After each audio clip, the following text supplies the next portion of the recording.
পরম ধর্ম নয়, আর হিংসায় ধর্ম। যদি আমি হিংসায় ধর্ম হয় এটা না দেখাতে পারি, তাহলে আমি মাথার কেশতে চাল কাপড় মাখিয়ে ছেড়ে দেব। কোন হিংসা? সনাতন ধর্মে বলছি, সেই সে পরম বন্ধু, সেই পিতা মাতা, কৃষ্ণ চরণে যেই প্রেম ভক্তি দাতা। বলছে তো, বলা আছে তো। আর একটা কথা বলছে কি, যার মুখে ভাই হরি কথা নাই, তাহার কাছে তুমি যেও না। যাহার মুখ দেখিলে ভুলে যাবে হরি, তাহার মুখপানে যেও না। কি কথা আছে তো? আচ্ছা, তাহলে এখানে শাস্ত্রী কি বললেন? এটা কি হিংসার কথা বলছে না? যাহার মুখে ভাই হরি কথা নাই, কার কাছে যেতে মানা? যার মুখে। এই যে যুবক ছেলেরা, তুমি বন্ধু করবা তার সাথে, যে বন্ধুর দ্বারা তোমার জাতি এবং তোমার ধর্ম নষ্ট হোক, এমন কোন ব্যক্তির সাথে বন্ধু করা যাবে না। এই মায়েরা, আপনার মেয়েকে বান্ধবী করে দিতে হবে একজন শুদ্ধ ভক্তের সাথে। কারণ কি, যুবক ছেলেরা ভালো করে জেনে যাবে, এই অঞ্চলটায় বেশিরভাগ আমাদের ওইটাকে কি বলে, যে টাকা ঋণ দেয়, ওইটাকে কি বলে জানো? হ্যাঁ, এনজিও এবং সংস্থা। এই এনজিও লোন যারা আনেন, আপনার বাড়িতে যুবতী মেয়ের কাছে টাকা দিয়ে আপনি অন্যত্র চলে যাবেন, আর যুবতী মেয়ে দিয়ে এই লোনের টাকা পরিশোধ করবার জন্য এনজিওর কর্মচারী আসতে পরে তাকে টাকা দিতে যাবেন, ধোয়াবেন আপনার যুবতী মেয়েকে দ্বারা। এইটা যারা দিবেন তারা এক নম্বরে গাধা। এই করে আমার সনাতন ধর্মের অনেক রামশীল অঞ্চলে এইরকম ভাবে অনেক, ওই যে আমার ছেলেটা যখন লেখাপড়া করে, ও যখন রামশীল কলেজে পড়ে, এই দুর্ঘটনাগুলো ঘটেছিল। আমি আপনাদের চরণে হাত রেখে বলে যেতে চাই, আপনার দায়িত্বটা আপনার গ্রহণ করতে হবে। ঋণ নেবেন, কিন্তু ঋণটাকে পরিশোধ করবার সময় আপনার যুবতী কন্যাকে দ্বারা পর যুবকের হাতে টাকা তুলে দেওয়ার জন্য পাঠাবেন না। একদিন, দুদিন, 3 দিন করতে করতে একদিন হরিবোল হয়ে যাবে। কি সাধু বাবা, হয় কি না? হয়তো। তাহলে এটা যদি আপনি সচেতন না হন, এজন্য দায়ী কি সাধু না আপনি? কারা দায়ী? যাক, এইবার শ্রীল সুখদেব গোস্বামী প্রভুপাদ সর্পত্যাগী। আমি আলোচনা ছাড়বো না, ওখানেই যাব। সর্পত্যাগী। তাহলে আজকে কে বন্দনা করছে? কে বন্দনা করছে? ব্যাসদেব। ব্যাসদেবের বাবার নাম জানো কি? পরাশর। পরশরের বাবার নাম জানো কি?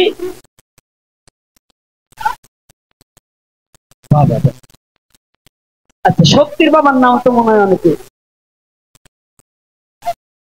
না, এত সহজ হলো।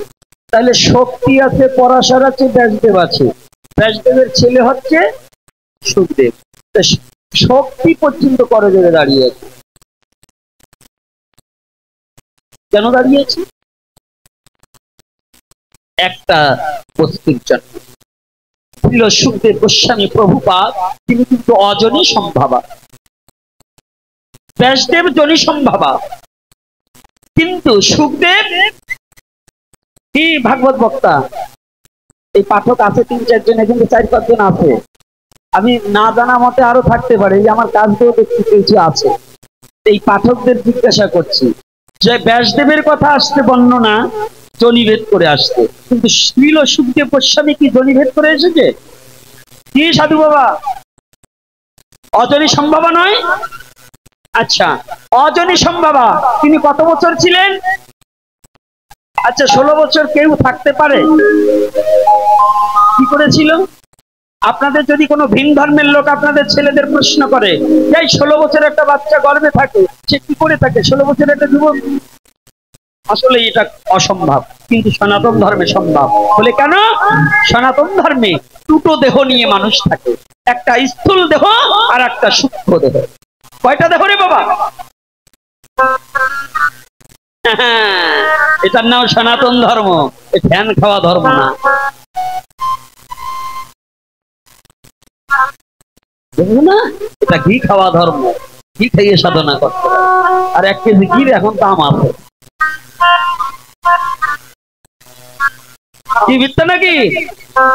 তাহলে এখানে কি বলছে? দুটো দেহ। সনাতন ধর্মে কয়টা দেহ একটা মানুষের? একটা স্থূল আর একটা সূক্ষ্ম। বাবা বাবা গৌরহরি বলে আমার ওই বাবাটা খুব রায় দিচ্ছে। তাহলে দুটো দেহ। তাহলে ভজন কি সূক্ষ্ম দেহে না স্থূল দেহে?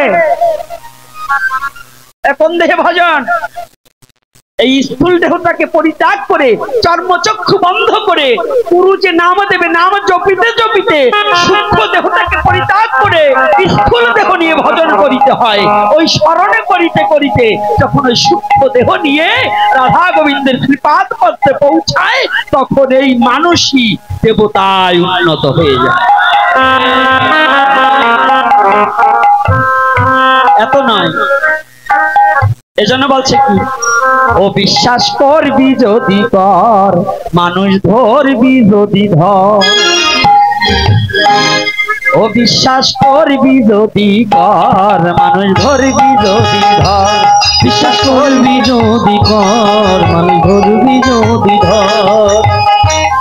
ওরে এই মানুষের মধ্যে আছে সেই মানুষের ঘর।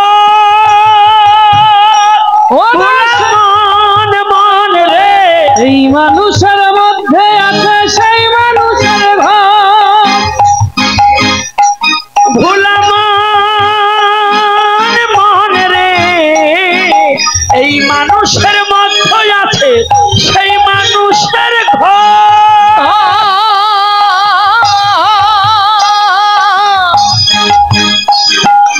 আসে যায় তোর মনের মানুষ, আসে যায় তোর মনের মানুষ, আসে যায় তোর মনের মানুষ। আগে তালাশ কর, বিশ্বাস করবি যদি ধর, বিশ্বাস করবি যদি ধর, মানে ধরবি যদি ধর রে, ধরবি যদি ধর।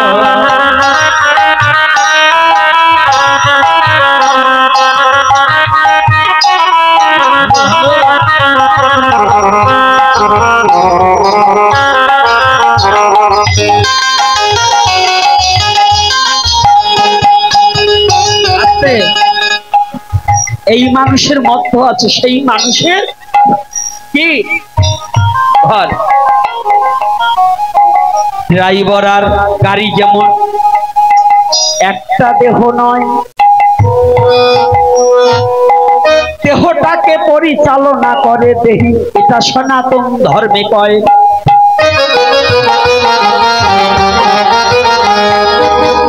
সূক্ষ্ম দেহ নিয়ে 16 বছর সুখদেব মাতৃগর্ভে ছিল। শুভক্ষণে শুভ সময় পৃথিবীতে এলো।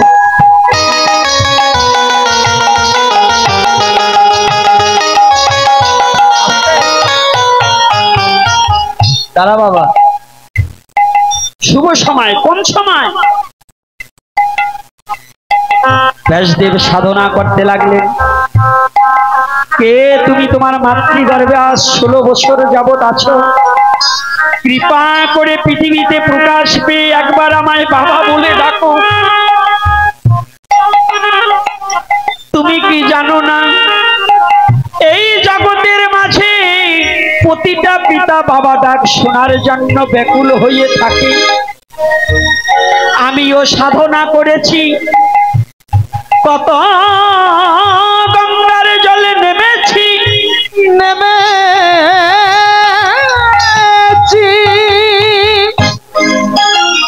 একটা পুত্র কামনা করেছি,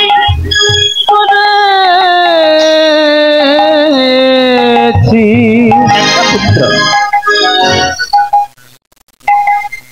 পুত্র খালি মা বাবা জন্ম দিলে পশুতেও সন্তান জন্ম দেয় আর মানুষেও সন্তান জন্ম দেয়।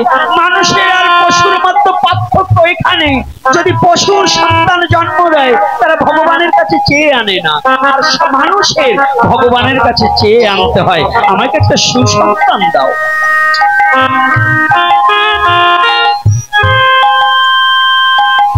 ও বাবা, ও মা, আহার নিদ্রা ভয় মৈথুন পশুরও আছে, মানবেরও আছে, আছে না বাবা? এগুলো তো সবারই আছে। মানুষ আর পশুর পার্থক্য এখানে। সনাতন ধর্মে দেখবেন পঞ্জিকায় লেখা আছে গর্ভধারণ, আছে না বাবা? কেন লেখেছে গো? হে নরনারী, হে যুবক যুবতী, যদি একটা শুদ্ধ সন্তান আনতে চাও, সনাতনী শাস্ত্রের নিয়মে যেদিন শুভ ক্ষণ আছে, শুভ দিন আছে, শুভ তিথি আছে, ওই তিথিতে তুমি বীজ বপন করে সুন্দর একটা সন্তান আনো, যে সন্তানটা গোবিন্দ সেবার যোগ্য হয়, গোবিন্দ সেবায় লাগে।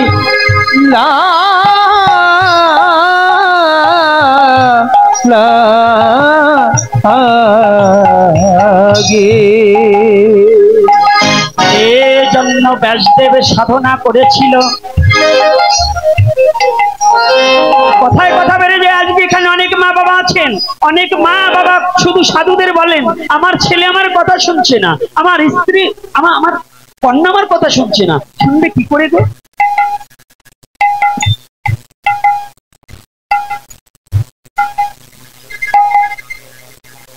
শুনবে কি করে গো?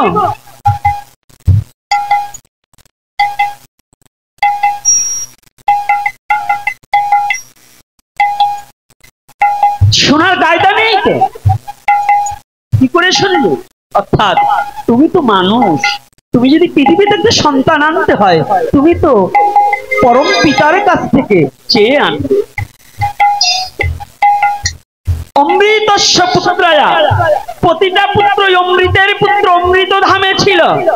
প্রতিটা মানব জাতি অমৃতস্য পুত্রায়া, অমৃতের সন্তান ছিল, ছিল না বাবা? অমৃত ধাম থেকে এসেছি না? কিন্তু সেই অমৃত ধামে কি কর্ম করেছি? পশুর মতো পশুবৃত্ত জীবন ধারণ করেছি, পশুর মতো চলছি, কিন্তু মানুষের কর্ম করি নাই।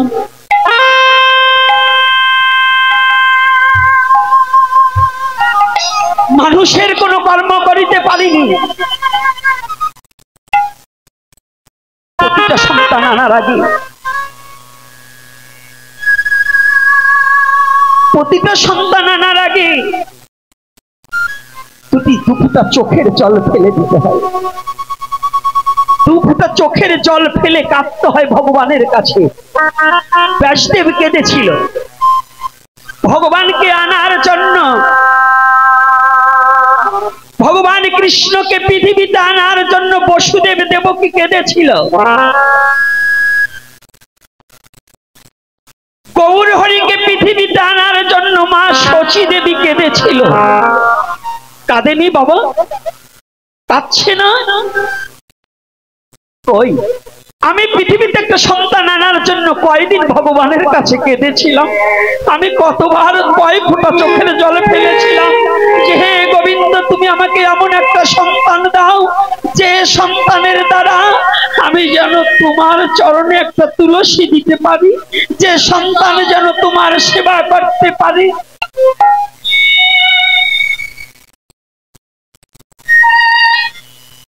চেয়েছি জীবনে, কয়জন মা বাবা চেয়েছে?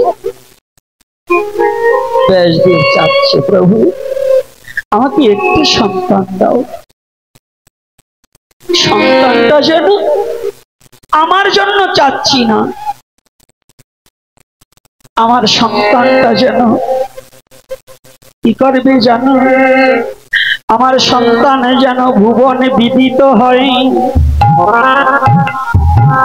যেন তোমার নাম জগতে ভরে ছড়িয়ে দিতে পারে।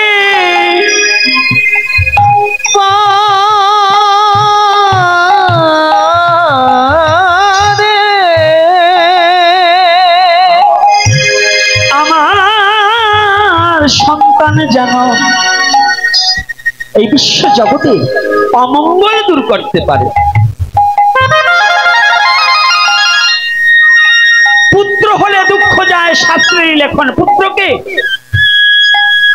শাস্ত্রে বলেছে পুত নামক নরক হইতে করিবে ত্রাণ, এই কারণে পুত্র নাম দিলেন ভগবান।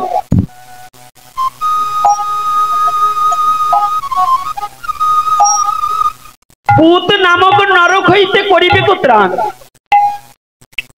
আমাদের কতগুলো নরক আছে বাবা?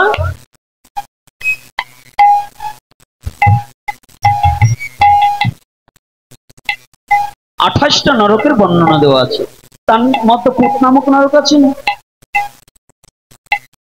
পুত নামক একটা নরক আছে। পুত্রের প্রয়োজন কেন? পুত্রের প্রয়োজন কেন? ওই নরক থেকে একমাত্র পুত নামক নরকে যদি কোনো পিতামাতা এমন কোনো পাপক্রমে ওই নরকে ভূপতিত হয়, একমাত্র পুত্রই পারে তাকে পুনরুদ্ধার করে ভগবত সেবায় লাগাতে। তাহলে এই ভক্ত এই ছেলেটাকে একমাত্র, যেমন নহুষ রাজা যেমন ব্রাহ্মণদের বৃত্ত হরণ করেছিল, তার পুত্র যজাতি তার পিতাকে মুক্তির জন্য স্বপ্নাবেশে আগে দেখালেন যে আমি মুক্তি পাইনি, তখন কি কার্য করেছিলেন? নরমের যজ্ঞের আয়োজন কে করেছিল? নহুষ রাজা করেছিল না? নহুষ রাজার জন্য যজাতি। তাহলে পুত্র পিতার জন্য কর্ম করিতে হয়। আর আমাদের পুত্ররা নিজের মা বাবাকেই খেতে দেয় না। মুক্তি দেওয়া তো দূরের কথা, মা বাবাকে খেতে দেয় না। এখানের মধ্যেও এমন ছেলে মেয়ে আছে, এমন লোকও থাকতে পারে, আজকে বয়স্ক হয়েছে, সে কেঁদে বেড়াচ্ছে, বলছে আমার ছেলে আমাকে খেতে দেয় না। আরে বাবা, তুমি আগে বিবেচনা করো, তুমি কি তোমার মা বাবাকে খেতে দিয়েছো? তুমি যদি তোমার সন্তানকে শিক্ষা না দিতে পারো, তোমার সন্তান কোথা থেকে শিখবে? কি বাবা শিখবে? রাধে রাধে শিখবে? আচ্ছা, তাহলে কোথায়?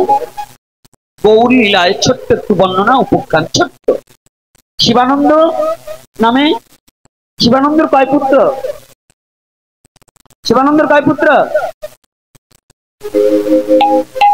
পঞ্চতত্ত্ব এখানে হয় না? হয় না? আমি তো জানি এই অঞ্চলে এখন বর্তমান অনেক পঞ্চতত্ত্ব গাওয়ার লোক আছে। এখানে কি বলছে? তিন পুত্র সঙ্গে নাচে সেন শিবানন্দ। শিবানন্দের কয় পুত্র বলা হলো? 3 পুত্র। আজকে 3 পুত্রের মধ্যে শিবানন্দ দরিদ্র ব্রাহ্মণ। ব্রাহ্মণকে দণ্ডবোধ করতে হবে। তৎকালীন সময় আমাদের মধ্যযুগীয়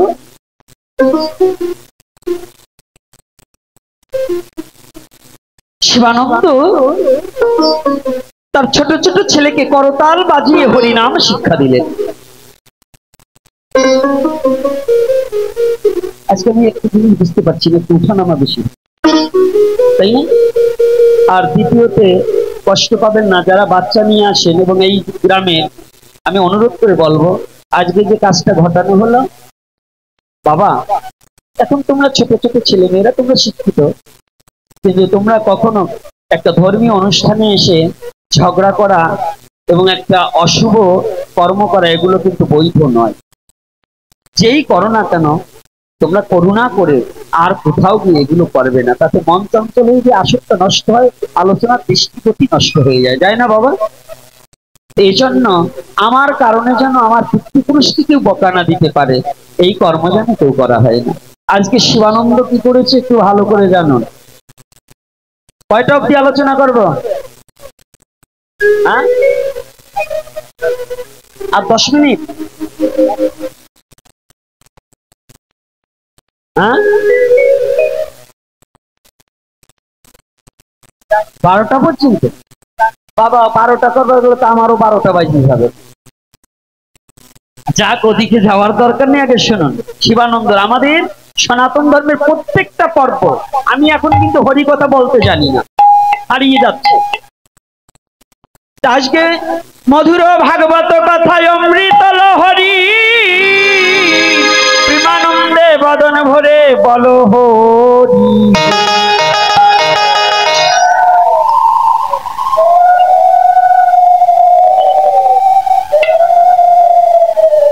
শিবানন্দের 3 পুত্রকে করতাল ধরিয়ে দিয়ে বলছি, বাবা নগরে ভ্রমণে করে হরিনাম করতে। এই যে মায়েরা বাবারা ভালো করে শুনুন, আমাদের সনাতন ধর্মের সবচেয়ে একটা মুখ্য দোষ আছে। আমাদের ছেলে মেয়েরা যদি গলায় তুলসীর মালা নেয় এবং যদি একটু হরি ভজন করতে যায়, এদের নাকি বয়স হয় না। আর পাশের বাড়ির লোক টিটকারি করে, বড় সাধু হয়ে গেছে। এই তোর কি এখনো বয়স হয়েছে? এরকম বলে না? বলে কিনা? হ্যাঁ, মায়েরা যদি একটু তিলক করে ওদের মন্দ কথা বলে, দুই দিনকার বইয়ে কি ভাতের কই অন্য, এরকম বলে কিনা? এই যে যে কিছু মূর্খ লোক আছে, ওরা এখনো জানে না সনাতন ধর্মটা ছোটবেলা থেকে শিক্ষা দিতে হয়। এই যে যে আমাদের আজকে সনাতন ধর্মের শিক্ষাটা ছোটবেলায় করতাল ধরিয়ে দিয়েছে, আর আমাদের ছেলে মেয়েকে আমরা কি ধরিয়ে দিয়েছি? আমার ওই বুড়ো বাবা বলবে আজকাল কি ধরিয়ে দিয়েছি বাবা? ওই জায়গায় উঠিয়ে দেখিয়ে দিয়েছি। ওটা জন্মের পরেই প্রায়, কারণ মায়েরাও গর্ভে বাচ্চারা ওই যে টিপাটিপি করে, ওই যে বাইবেলের সাথে কয় টিপাটিপি দাও। সুখদেব গোস্বামী গর্ভ থেকে মায়া ত্যাগ হলেন, এর একটাই কারণ, যখন পিচিকার গর্ভে ছিলেন, ওনার আর এক নাম ঘিতাচি, সুখদেবের মার এক নাম ঘিতাচি আর এক নাম পিচিকা, দুটো নাম। এই ঘিতাচির গর্ভে যখন ছিলেন, ব্যাসদেব হরি কথা বলতেন, ঘিতাচি বসে বসে শ্রবণ করতেন। যার পরিপাকে মাতৃগর্ভে বসে হরিকথা শ্রবণ করিতে করিতে সুখদেব মায়া মুক্ত হয়ে গেল। আর আমাদের সন্তান পৃথিবীতে পাওয়ার সাথে সাথে মোবাইল ছাড়া বলে খায় না। কি বলে কিনা বলুন? আমি নিজে শিষ্য বাড়ি গিয়েছি, যাওয়ার পর জিজ্ঞাসা করেছি, দেখি ওই ভাত খেতে দিচ্ছে, ভাত খাওয়াচ্ছে আর মোবাইল। আমি বলছি মা একটু বন্ধ করা, বাবা মোবাইল ছাড়া ছেলে ভাত খাই না। এখন মোবাইলে তো বিয়ে দেখে, কয়েকদিন পরে ছেলে দাঁত জ্বালানোর আগে যদি কয় মা বউ ছাড়া খাবো না, তাহলে ওর বিয়ে করাইও দিতে হবে। তো সনাতন ধর্মের রসাতলে গেছে কারণ কি? কাদের কারণে? কাদের কারণে? আমাদের মা বাবার কারণে নয়। অর্থাৎ মা বাবা যদি সচেতন হয়, তাহলে ধর্মও সচেতন, তার সন্তানও সচেতন হবে কিনা? তাহলে আগে কাদের? আগে কারা? প্রত্যেকটা মা বাবার আগে ধর্ম পরায়ণ হবে। রাধে রাধে। সামনে বসে হুকিয়া কি দিবানা। তাহলে প্রতিটা মা বাবার প্রয়োজন কি ধর্ম পরায়ণতা হওয়া। আজকে শিবানন্দ তার সন্তানকে শিক্ষা দিচ্ছে, যখন নগরে গিয়েছে কীর্তন করছে। কীর্তন করছে কি করে?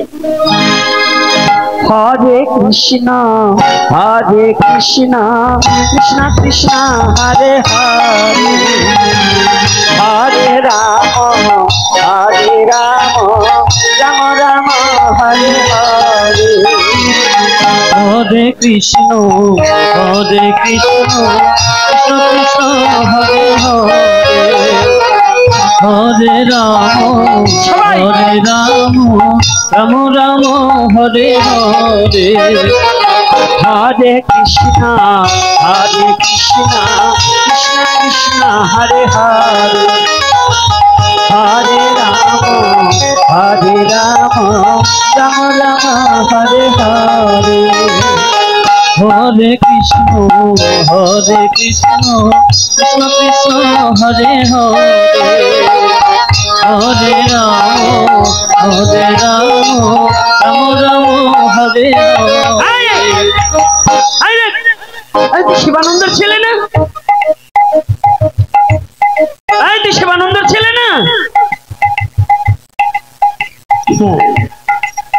ও তোর বাবাও যেমন অলস, তোদেরও অলস তৈরি করছে। তোরা এই বয়সে হরিনাম করছিস, এই কৃষ্ণ কীর্তন করছিস কেন গো? হ্যাঁ, তোর বাবাকে গিয়ে জিজ্ঞেস কর, অন্য কোনো কাজ শিখাতে পারে না? কি আমাদের মতো বলে না? বলে। সাধু দেখলে একটু চিৎকারি করে না? এই করে কিনা? করে। এই যে বাচ্চারা যে শিখা রাখে, এখনকার বাচ্চারা দুই প্রকারের শিখা রাখে। এখন এক গ্রুপের ঝামনা ছেলে মেয়ে, ওরা গুরু কাতে সিরা প্যান্ট পরে আবার পিছনে দুটো রাখে, ওরা স্টাইলের শিখা। আর সাধুদের মধ্যে তিলক পরে মালা করে, আবার এই সাধুদের মধ্যে কিছু ঝামনা তৈরি হয়েছে। কারণ কি জানেন? ইয়াং বয়সে সাধু হয়েছে, স্টাইল দিয়ে এইগুলো চুলকাতে, আবার পিছনে শিখাও রাখতে, মাথায় ময়ূরের বইলের মতো আবার বই রাখে। এরকম আছে কিনা? আছে না? এই যে বাবা তোমাদের ওইরকম সাধু আবার বলে নাই, শিকার রাখার পরে এক করের উপরে চুল হতে পারবে না, এক করের উপরে হলে চাইছি মাথা কাটতে হবে, এক করের উপরে যাইতে পারবে না, কষ্ট পাবেন না। তো এখন ওই শিবানন্দ ছেলেকে বলছে যায় না কি তোর বাবাও একটা আইছে তোরাও আইছে, কেন বলছি ভিক্ষা করা শিখাচ্ছে, তোর বাবাকে কি বলবি যে তোমার স্বার্থ কি, তোমাদের আমাদেরকে ভিক্ষা করাচ্ছ কেন? এই আমাদের গ্রাম অঞ্চলেও কিন্তু কিছু শয়তান লোক আছে, যদি কোনো কেউ ভালো কাজ করে তাতে বাধা কি করে দেওয়া যায়, তাই কিনা? দেখবেন এই আমি এক জায়গায় গিয়েছিলাম, একটা মন্দির ৫% জায়গা পাশে, এই ৫% জায়গা তার কাছে কেনার জন্য সারা গ্রামের লোক গেছে তুলে, কিন্তু উনি ভারতে যাবে গোপনে আর এক চাচার কাছে বেঁচেছিল। কথাটা বুঝবেন, ৫% জায়গা, অথচ মন্দিরের নামে দিল না। এই সনাতন ধর্মের মধ্যে দেখবেন অনেক জায়গায় দলাদলি বাধায়, আমি মন্দিরে যাব না, দেখি আমি না গেলে মন্দির কি করিয়ে করিস, এরকম আছে কিনা? মন্দির নিয়ে দলাদলি করে না? কি মা করে? এই হরিবাসন নিয়ে দলাদলি করে না? এগুলো মানুষের মধ্যে নয়। একবারও নিজের আত্মচৈতন্য বোধ জ্ঞান হলো না যে আমি না গেলে ভগবানের সেবা পূজা ঠিকই হবে, কিন্তু আজকে আমি যাচ্ছি না বলে আমি আর একজনকে ঠেকাচ্ছি, আর একজনকে দল করে ভগবানের সেবা থেকে বঞ্চিত করে দিচ্ছি। এমন একদিন আমার জীবনে ঘনিয়ে আসবে, আর যার মন্দির করতে দিচ্ছি না সেই ভগবান ভিন্ন আমার কেউ আপনজন থাকবে না। এমন একদিন আমার জীবনে ঘনিয়ে আসতে পারে যেদিন ভগবান ছাড়া আমার আর পারের মালিক কেউ থাকবে না। সেদিন তুমি কি করবে? এই চরম পরিমাণা ভগবানের সেবা পূজা এবং ভগবানের মন্দির নির্মাণ নিয়ে ভগবানের যে যা পারবেন দান করবেন ভগবানের জন্য, কিন্তু কখনো কপটতা এবং চতুরতা অভিনয় করে দলাদলি করে কোনো ভগবত প্রেম থেকে বিচ্ছিন্ন থাকার চেষ্টা করব না, নাকি? রাধে রাধে। আমরা কি দলাদলি করবো না মিলে চলবো? প্রশ্ন এখানে তোর বউ তো আমিও খুবই তাই প্রশ্ন করছে, যে প্রশ্ন করেছেন শ্রাদ্ধ